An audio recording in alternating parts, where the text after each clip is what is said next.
experience every moment through our voice.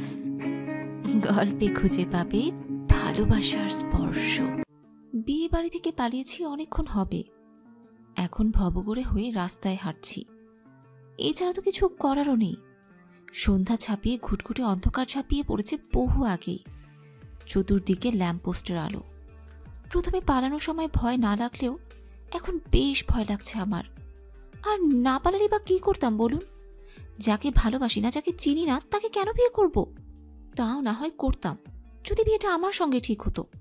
বিয়ে তো আমার সঙ্গে ঠিক হয়ইনি, হয়েছিল আমার মামাতো বোন রুমকির সাথে। রুমকি আপুর যে ছেলের সাথে সম্পর্ক ছিল, সেই ছেলের হাত ধরে আজ সকালে পালিয়ে গেছে। আমি ওদের সম্পর্কের কথা জানতাম, কিন্তু পালিয়ে যে যাবে তা জানতাম না। জানবো কি করে? ঘুণাক্ষরে টেরও পাইনি। রুমকি আপু যে কি ধুরন্ধর মেয়ে তা আজ বুঝেছি। বিয়ে ঠিক হয়েছে আরও 1 সপ্তাহ আগে। এই কদিন দেখে বোঝারই উপায় ছিল না যে আপু এমন একটা কাজ করে বসবে। বিয়ের শপিং করলো, গয়না কিনলো, গায়ে হলুদ পর্যন্ত হলো। আমার ধারণা ছিল পালালে হলুদের আগেই পালাবে। গায়ে হলুদ যখন হয়ে গেল, তখন আমি আপুকে আড়ালে নিয়ে জিজ্ঞেস করলাম, আপু তুমি তাহলে সত্যি সত্যি বিয়েটা করছো? ওই ভাইয়াটার কি হবে যার সাথে তোমার সম্পর্ক ছিল? উত্তরে আপু বলল কি, বলল, শোন শ্রুতি, বিয়ে বাড়িতে এনজয় কর, এত কথা বলে এখন লাভ আছে?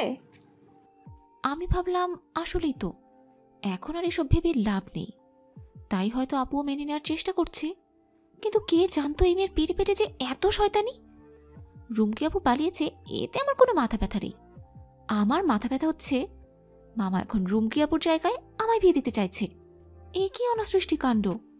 আমি এখানে কোত্থেকে আসলাম? আমি তো এটাই বুঝতে পারছি না। আমি মাঝেও নেই, সাঝেও নেই। যাকে চিনি না তাকে বিয়ে করা আমার পক্ষে সম্ভব না। আমি বিয়ে করব তাকে, যাকে আমি ভালোবাসবো। হ্যাঁ, মামার কাছে আমি ঋণী, কারণ তারা আমায় ছোট থেকে বড় করেছে, লেখাপড়া শিখিয়েছে, ভীষণ ভালোবাসে আমায়। কিন্তু ওই যে বললাম, আমার সমস্যাটা কি? আশেপাশে কোনো দোকানপাট নেই, বাড়ি ঘর তো দূরের কথা। সম্ভবত আমি হাইওয়েতে চলে এসেছি। কোন দিকে যে যাবো সেই দিশাও পাচ্ছি না। প্রচণ্ড বেগে চলতে থাকা ছুটন্ত গাড়িগুলোও থামছে না। এখানে কোনো লোকাল গাড়িও নেই, নেই কোনো রিক্সাও। বড় বড় ট্রাক, মাইক্রো আর প্রাইভেট কার চলছে। রাস্তার দুধারে বিশাল মহিরু, বনবিটপি। দেখতে অশরীরীর মতো লাগছে। ভয়ে আত্মা কেঁপে ওঠার জোগাড়। এভাবে নিরুদ্দেশ হয়ে কতক্ষণ হাঁটবো? আর যাবই বা কোথায়? আমার কাছে সম্বল বলতে এখন 8,000 টাকা আছে। সেটার সাথে আর একটা ফোন আছে। টাকা আমি চুরি করিনি, এগুলো আমার জমানো টাকা। জামাকাপড় সঙ্গে আনার ফুরসত হয়নি, তাহলে ধরা পড়তাম নির্ঘাত। পরনে এখন ভারী একটা লেহেঙ্গা শুধু। গয়নাগাটি কিচ্ছু আনিনি, সব বিছানার উপর রেখে এসেছি। হাঁটতে হাঁটতে পা দুটো লেগে আসছে, ব্যথায় টনটন করছে।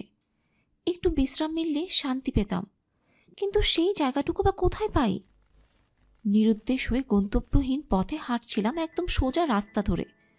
সামনেই সাইড করা নীল রঙের একটা প্রাইভেট কার দেখতে পেলাম। কাছে এগিয়ে গিয়ে দেখলাম জানালার কাঁচ লাগানো, ড্রাইভার আছে বাইরে। খুব সহজেই ড্রাইভার বলতে পারলাম, তার কারণ হচ্ছে ওনার পরনে সম্পূর্ণ সাদা রঙের শার্ট প্যান্ট, মাথায় চকচকে একটা টাক। ক্লান্ত মুখে কি যেন করছে। ড্রাইভারদের ড্রেস আপ সাধারণত এমনই তো হয়। আমি বিনয়ের সঙ্গে বললাম, কাকু আশেপাশে কোনো দোকানপাট নেই? থাকলে সেটা কত দূর বলতে পারেন? অত্যন্ত বিরক্তির সহিত সে আমার দিকে তাকালো। ল্যাম্পপোস্টের আলোয় স্পষ্ট আমি তার মুখ দেখতে পাচ্ছি। কপাল বেয়ে তার ঘাম পড়ছে। বাম হাতে সে কপালের ঘামটুকু ছেড়ে ফেলে বলল, এই হাইওয়েতে আপনি দোকান কই পাবেন? এখান থেকে দোকানপাট আরো 30 মিনিটের পথ, হাইটা যাইতে আরো সময় লাগবে। সময় যদি লাগুক সমস্যা ছিল না, কিন্তু কথা হচ্ছে এতটা পথ হাঁটার জন্য যে মনোবলটুকু দরকার, এই মুহূর্তে সেটাও আমার নেই। একান্তই নিরুপায় হয়ে আমি তাকে বললাম, কাকু আমায় কি সেখানে পৌঁছে দেবেন? এবার যেন তিনি একটু সন্দেহের দৃষ্টিতে তাকালেন আমার দিকে, আর চোখে আমায় পরখ করে জিজ্ঞেস করলেন, আপনি আইছেন কই থেকে? কথা বলতে ইচ্ছে করছে না, গলা শুকিয়ে কাঠ। তার মধ্যে অযথাই প্রশ্ন বিরক্ত লাগছিল। কিন্তু এই মুহূর্তে আমার সাহায্যের প্রয়োজন, তাই ভাবলাম উত্তর দেব। তখন গাড়ি থেকে একটা সুদর্শন ছেলে বেরিয়ে আসে। সঙ্গে সঙ্গে নাকে এসে লাগে পারফিউমের সুঘ্রাণ। কি মিষ্টি ঘ্রাণ! চারদিকে গাড়ির ধোঁয়ায় দম বন্ধ লাগলেও এখন বেশ লাগছে ঘ্রাণটা। এখনো কি তোমার গাড়ি ঠিক হয়নি? ড্রাইভারের দিকে তেজি কণ্ঠে প্রশ্নটি ছুড়ে দিল সুদর্শন ছেলেটি। মনে হচ্ছে সে এখন বেজায় বিরক্ত। আমার দিকে দৃষ্টি পড়ার পর সে ড্রাইভারকে জিজ্ঞেস করল, এই মেয়েকে? ড্রাইভার এতক্ষণ কাচুমাচু ভঙ্গিতে দাঁড়িয়েছিল, এবার স্বাভাবিক হয়ে বলল, চিনি না সাব, সাহায্য চাইতে বলতেছে সামনে বাজার যেন পৌঁছে দেই। ড্রাইভারের কথা শেষ হতে আমি লক্ষ্য করলাম লোকটি আমার পা থেকে মাথা পর্যন্ত দেখে নিলেন। সম্ভবত বিয়ের পোশাক দেখে তিনি একটু বিস্মিত হলেন। জিজ্ঞেস করলেন, কোথা থেকে আসছেন আপনি? হ্যাঁ, আর যাবেনই বা কোথায়? এবার আমার ভয় হতে লাগলো। এই লোক যদি খারাপ হয়ে থাকে, সাহায্য নিয়ে মরবো নাকি? অথবা যদি সন্দেহ করে পুলিশে ধরিয়ে দেয়, তখন তো তারা আমায় বাড়িতে পৌঁছে দেবে। তখন মামা ধরে বেঁধে বিয়ে দিয়ে দেবে। না না, সর্বনাশ হয়ে যাবে। তাহলে পালাতে হবে, এখান থেকেও আমায় পালাতে হবে, এক্ষুনি পালাতে হবে। আমি ছেড়ে গলা পরিষ্কার করে বললাম, না, সাহায্য লাগবে না, আমি হেঁটে যেতে পারবো। এক মুহূর্ত নষ্ট করা যাবে না, আমি প্রাণপণে দৌড়াচ্ছি। শুনতে পেলাম পেছন থেকে সে বলছে, আরে শুনুন, দৌড়াচ্ছেন কেন? কি হয়েছে? এই মেয়ে! আমি লক্ষ্য করলাম সেও আমার পিছু পিছু আসছে এবং একটা সময় খপ করে সে আমার হাতটাও ধরে ফেলল। আমার কলিজার পানি শুকিয়ে গেছে। এই লোক তো ভালো নয়। আমি তার কোনো কথাতেই কর্ণপাত না করে বললাম, ভাইয়া, ভাইয়া রে, ও ভাইয়া, হাত ছেড়ে দেন আমার। কি আজব, আপনি এমন করছেন কেন? আমার কথা শুনুন। কিচ্ছু শোনা লাগবে না ভাই, আমার সাহায্যও লাগবে না, শুধু হাতটা ছেড়ে দিন। আপনি কোত্থেকে এসেছেন বলুন তো? এমনিতেই ভয় আমার জান যায় যায় অবস্থা, তার মাঝে এরকম খেজুর আলাপ সহ্য হয়? ভয় উধাও হয়ে এখন রক চড়ে বসেছে মস্তিষ্কে। মেজাজ বিগড়ে গেছে। আমি তাদের দাঁত পিষে বললাম, আরে মিয়া, তাতে আপনার কাজটা কি? শয়তান বেটা, ছাড়েন আমার হাত। তাকে কিছু বলার সুযোগ না দিয়ে কথা শেষ করে হাতে কামড় বসালাম আমি। ব্যথা পেয়ে এসে হাত ছেড়ে দিতে সময় বিলম্ব করলাম না। পায়ে যতটুকু শক্তি ছিল সেটা কাজে লাগিয়ে দৌড়াতে লাগলাম। সে পেছন থেকে বলছে, ইডিয়েট মেয়ে, বেয়াদব। এরপর বাকি কথাগুলো ঝাপসা ঝাপসা হয়ে এলো। সোজা একটা রাস্তা গিয়েছে সামনে, আর বাম দিক দিয়ে আর একটা রাস্তা। এই রাস্তায় গাড়ি খুবই কম, তাই বাম দিকের রাস্তা দিয়ে দৌড়াতে শুরু করলাম। পায়ে আর বল পাচ্ছি না, হাঁপিয়ে পড়েছে একদম। কিছুক্ষণ দাঁড়িয়ে থেকে দম নিয়ে আবারও হাঁটতে শুরু করলাম। হাঁটতে হাঁটতে বেশ অনেকজন মানুষের দেখা পেলাম। অল্প বয়সী মেয়ে থেকে শুরু করে মধ্যবয়সী নারীরা সেজেগুজে এখানে দাঁড়িয়ে আছে। কেন দাঁড়িয়ে আছে? পুরুষও রয়েছে। কয়েকজন কেমন আর চোখে আমার দিকে তাকাচ্ছে। চারপাশের হাব ভাব আমি কিছুই বুঝতে পারছি না। পাশ দিয়ে তখন এক ছেলে বাইক নিয়ে যাচ্ছিল, ঠিক আমার সামনে দাঁড়িয়ে বলল, যাবে সাথে? যা যাও তাই দেব, বাইকে উঠে বসো। অবাক না হয়ে পারলাম না আমি। এই ছেলে বলে কি, এর সাথে কেন যাব, আর চাইবই বা কি? ছেলেটার ভাবভঙ্গি আমার মোটেও সুবিধার লাগছে না। আমি তাকে পাশ কাটিয়ে জোরে জোরে হাঁটা শুরু করলাম। ছেলেটিও আসছে আমার পাশে পাশে আর বলছে, আরে যাচ্ছ কোথায়? যাবে না আমার সাথে? বাড়িয়ে দেব, চলো। বুঝলাম হেঁটে বাইকের সঙ্গে পারবো না, আর এটাও বুঝতে পারলাম এরা কারা। দৌড়াতেই হবে। সামনেই একটা চিপা রাস্তা, মানুষ চলতে পারলেও বাইক যেতে পারবে না, এমনকি কোনো সাইকেলও না। আর কিচ্ছু না ভেবে আমি গলি দিয়ে ঢুকে দিলাম এক দৌড়। ঘুটঘুটে অন্ধকারে কিচ্ছু দেখতে পাচ্ছি না। আল্লাহ আল্লাহ করতে করতে শুধু দৌড়াচ্ছি। আবারও সেই বড় রাস্তায় এসে পড়েছি। এখানেও খুব একটা গাড়ির চলাচল নেই, কোনো বাড়িঘরও নেই। আমার ভয় হতে লাগলো, ওই ছেলেটার মতো যদি আবারও কেউ আসে। উফ আল্লাহ, এবারের মতো বাঁচিয়ে নাও প্লিজ। এরপর আর দ্বিরুক্তি করবো না। যার সাথে বিয়ে দিতে চাইবে তাকেই বিয়ে করে ফেলবো। সাহায্য করো আল্লাহ, সাহায্য করো। ভয়ে ভয়ে কিছু দূর হাঁটার পর ছোট্ট একটা টং দোকান দেখতে পেলাম। দোকান বললে আসলে ভুল হবে, এটাকে বড় জোর খুপড়ি বলা যায়। ল্যাম্পপোস্টের আলোয় যদিও স্পষ্ট সব দেখা যাচ্ছে, তবুও একটা মোম জ্বালিয়ে রেখেছে বুড়ো দোকানদার।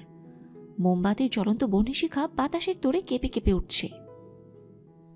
দোকানে গিয়ে ছোট পেতে রাখা একটা বেঞ্চে বসলাম। বুড়োর সাথে একজন বুড়িও আছে। বুড়ো দাদু আমায় দেখে বলল, এখন তো চা নাই দিদি ভাই। দৌড়াতে দৌড়াতে প্রাণ ওষ্ঠাগত আমার। শরীর থেকে গরম হাওয়া বের হচ্ছে। চা খাওয়ার দরকার নেই, বরঞ্চ ফ্রিজের ঠান্ডা পানি কিংবা আইসক্রিম পেলে ভালো হতো। কিন্তু এখানে সে আকাঙ্ক্ষা আকাশ কুসুম বটে।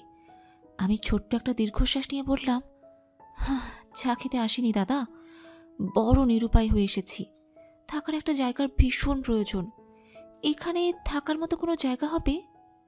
বুড়ো বিনীতভাবে বলল, না দিদি ভাই, এখান থেকে বস্তিটা বহুত দূরে। বুড়ো বুড়ি মিলে এই দোকানেই চা পেলে থাকি। তা কই থেকে এসছো তুমি? আমার ভেতর থেকে দীর্ঘশ্বাস বেরিয়ে আসে। রাত গভীর থেকে আরো গভীরতর হচ্ছে। কোথায় যাব আমি? এভাবে পালানোটা আসলে আমার ঠিক হয়নি, আমি বুঝতে পারছি। বুড়ো দাদুকে আর কষ্ট দিলাম না। বেঞ্চ ছেড়ে উঠে বললাম, এসেছি গ্রাম থেকে দাদু। আচ্ছা, আসছি। চলে যাব ঠিক তখনই একটা ছেলে দোকানে এসে সিগারেট চাইল। সিগারেটটা নিয়ে কাঠি ম্যাচ দিয়ে আগুন জ্বালালো। দাম দিয়ে সোজা রাস্তা ধরে হাঁটা ধরেছে। আমি বুড়োর থেকে বিদায় নিয়ে ওই ছেলেটার পিছু পিছু হাঁটা ধরলাম। ছেলেটার পরনে ব্লু প্যান্ট আর ব্ল্যাক শার্ট, গাল ভর্তি খোঁচা খোঁচা দাড়ি, মাথার চুলগুলো উস্কো খুস্কো এলোমেলো। কিছু দূর যাবার পর ছেলেটি দাঁড়িয়ে পড়ল। পিলে চমকে ওঠে আমার দিকে ঘুরে দাঁড়িয়ে সিগারেটের উচ্ছিষ্ট অংশটুকু রাস্তায় ফেলে পা দিয়ে পিষে দিল। মুখ দিয়ে ধোয়া বের করে কোমরে 2 হাত রেখে বলল, কখন থেকে খেয়াল করছি আমায় ফলো করছেন, সমস্যা কি? ফলো কেন করছেন? হঠাৎই যেন আমি থতমত খেয়ে গেলাম। কথা বলতে গিয়ে কেমন যেন জড়তা কাজ করছিল। আমতা আমতা করে বললাম, আসলে আসলে আমি দেখতে চাচ্ছিলাম যে আপনি কোথায় যাচ্ছেন। আমি কোথায় যাই তাতে আপনার কি? আমার কিছু না, আমার আসলে থাকার জন্য একটা জায়গা প্রয়োজন। তো তো এজন্যই দেখছিলাম আপনি কোথায় যান। আশেপাশে তো কোনো বাড়িঘর নেই, আর কোথায় আছে সেটাও জানি না। এজন্যই আপনাকে ফলো করছিলাম। এবার ছেলেটি আমায় আগাগোড়া পরখ করে বলল, বিয়ের আসর থেকে পালিয়েছেন? আমি কয়েক সেকেন্ড চুপ থেকে ভাবলাম কি বলবো। পরে সত্যিটাই বললাম, হ্যাঁ। বুঝলাম। আমি কিভাবে সাহায্য করতে পারি? ক্ষতিও তো করতে পারি আপনার। আপনাকে দেখে তেমন মনে হয়নি। কেন? আমি দোকানে দাঁড়িয়ে থাকা সত্ত্বেও আপনি আমার দিকে একবারও তাকাননি। সিগারেট নিয়ে চলে এসেছেন। খারাপ লোক হলে অবশ্যই একবার হলেও তাকাতেন। ছেলেটা ফিক করে হেসে ফেলল। আজব তো, এখানে হাসির কি বললাম আমি? মনে মনে বললেও সরাসরি বলার সাহস হলো না, উল্টো ভয় হতে লাগলো। সে হাসি থামিয়ে বলল, একটা ছেলেকে বিশ্বাস করতে এতটুকু ধারণাই যথেষ্ট নয়। আপনি মেয়ে মানুষ, কাউকে বিশ্বাস করার আগে প্রয়োজনে 10 বার ভাববেন। এতবার ভাবতে গেলে তো আপনি চলে যেতেন। কথাটা বলে নিজেই দমে গেলাম। কেমন বোকা বোকা কথা বলে ফেললাম। সে বলল, আচ্ছা যাই হোক, আমার কোনো কুমতলব নেই। চলুন দেখি কি ব্যবস্থা করা যায়। এতক্ষণ আমাদের মাঝে দূরত্ব ছিল 5 হাতের মতো। এখন আমরা পাশাপাশি হাঁটছি। সে একদম নিশ্চুপ, কোনো কথা বলছে না। হাই হিল পরে হাঁটতেও কষ্ট হচ্ছে। জুতাগুলো খুলে হাতে নিয়ে হাঁটা শুরু করলাম। তাও তার থেকে অনেকটাই পিছে পড়ে গেছি আমি। সে একবার পিছু তাকিয়ে বলল, কি হলো, আসুন। এরকম পিঁপড়ার মতো হাঁটলে রাত পার হয়ে যাবে পৌঁছাতে।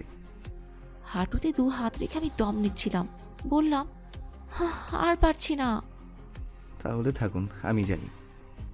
এই না না বলেই আমি দৌড়ে ওনার পাশে হাঁটা শুরু করলাম। কিন্তু এতে লাভ খুব একটা হলো না। আমি আবারও পিছিয়ে পড়ে গেলাম। নিতেজ স্বরে বললাম, গায়ে শক্তি পাচ্ছি না, একটুও পাচ্ছি না। জুতোগুলো একটু হাতে নেবেন? সে ভ্রু কিঞ্চিত বাঁকা করে আমার দিকে তাকালো। আমার বেহাল দশা দেখে বোধহয় তার মায়া হলো এবং সে আমার জুতো জোড়া হাতে নিল। আরও একটা জিনিস লক্ষ্য করলাম, সে তার হাঁটার গতি একদম কমিয়ে দিয়েছে। সোজা ভাষায় বলা চলে আমার সঙ্গে সঙ্গেই হাঁটছে। না, লোকটি মন্দ নয়, নেহাতি ভালো মানুষ। হাঁটতে হাঁটতে আমরা মেইন রাস্তা পার হয়ে একটা এলাকার রাস্তায় প্রবেশ করলাম। চারদিকে শুনশান নীরবতা। পাশের জঙ্গল থেকে ছিচি পোকার অস্পষ্ট আওয়াজ শুনতে পেলাম। আমার কেমন যেন ভয় ভয় লাগছে। ভালো মানুষের পেছনে আবার খারাপ কোনো রূপ নেই তো? আমি তো তার নামটাও জানি না। কথা বলা উচিত, দেখি মতলব টতলব কিছু বোঝা যায় নাকি। আমি গলা খাকারি দিয়ে জিজ্ঞেস করলাম, আপনার আপনার নাম কি? সে যেন নিতান্তই অনিচ্ছার সাথে বলল, অরিত্র। অদ্ভুত, অপরিচিত কেউ কেমন আছো, নাম কি এসব জিজ্ঞেস করলে তাকেও জিজ্ঞেস করতে হয়? আপনি তো তেমন কিছুই করলেন না। অরিত্র কথা বলতে বলতে আরেকটা সিগারেট ধরিয়েছিল, মুখ থেকে ধোঁয়া বের করে বলল, আমার কৌতূহল কম, তাও শুনি নাম কি আপনার? শ্রুতি। নামটা সুন্দর না? অরিত্র কিছুই বলল না। আশেপাশে সতর্ক দৃষ্টি বোলালো। তখন এই জঙ্গল থেকে কয়েকটা ছেলে এসে আমাদের প্রায় ঘিরে ধরল।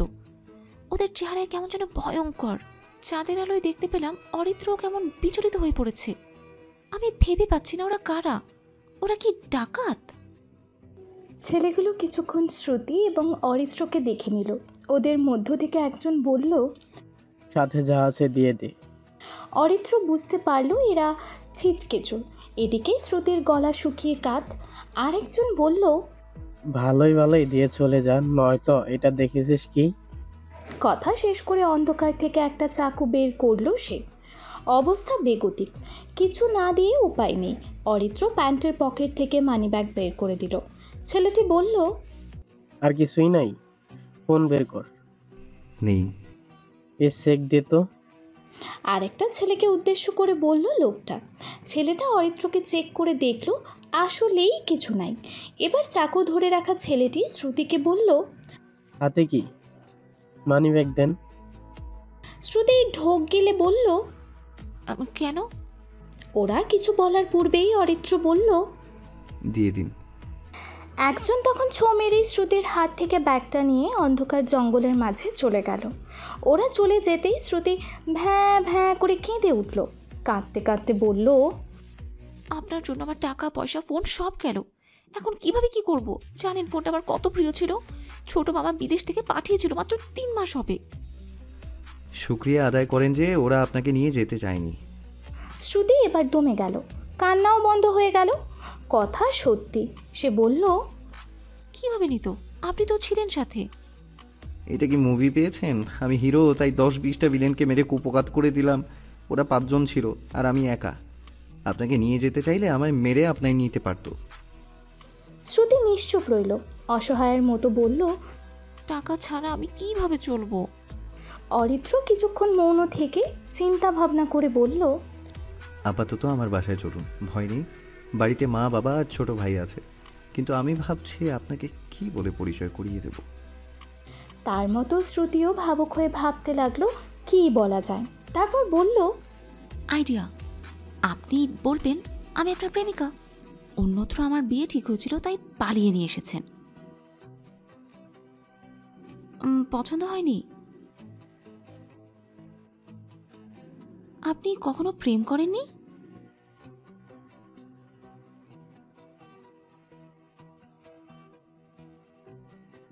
তাহলে আপনার ব্যাপারটা কি?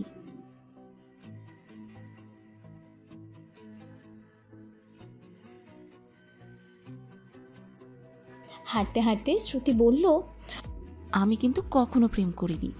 বলতে গেলে সুযোগ পাইনি। সব সময় মামারা আমাদের বোনদের চোখে চোখে রাখত। প্রপোজ করেছি কেউ জানলে ওই ছেলেকে শাসাতে দেখতাম। কেউ কেউ লুকিয়েও প্রপোজ করত, কিন্তু অ্যাকসেপ্ট করার মতো সিচুয়েশন আমার ছিল না। রুমকি আপুর মতো ফোনে ফিস করে কথাও বলতে পারি না আমি। আমার ফোনে কথা বলা আর মাইকে কথা বলা না ওই একই বলা চলে।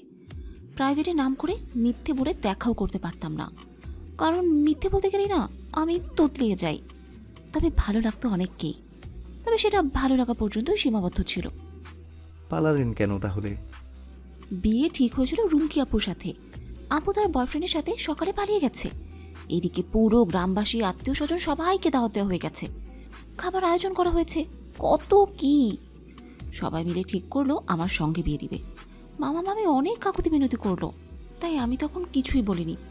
বিকেলে পার্লার থেকে লোকজন এসে আমায় সাজিয়ে গেল। তখন মনে হলো আসলে মামার সম্মান রক্ষার্থেও যদি বিয়েটা করি তাহলে সংসার বেশি দিন করতে পারবো না, টিকবেই না। কারণ বোঝার পর থেকে ইচ্ছে ছিল বিয়ে করলে ভালোবেসেই করব। আর তাই সন্ধ্যার মুহূর্তে সকলের চোখ ফাঁকি দিয়ে পালিয়ে এসেছি। বুঝলাম। আপনি আপনার জায়গায় সঠিক। আবার আপনার মামার দিকটা ভাবলেও খারাপ লাগছে। যাই হোক, যা হবার তা তো হয়েই গেছে।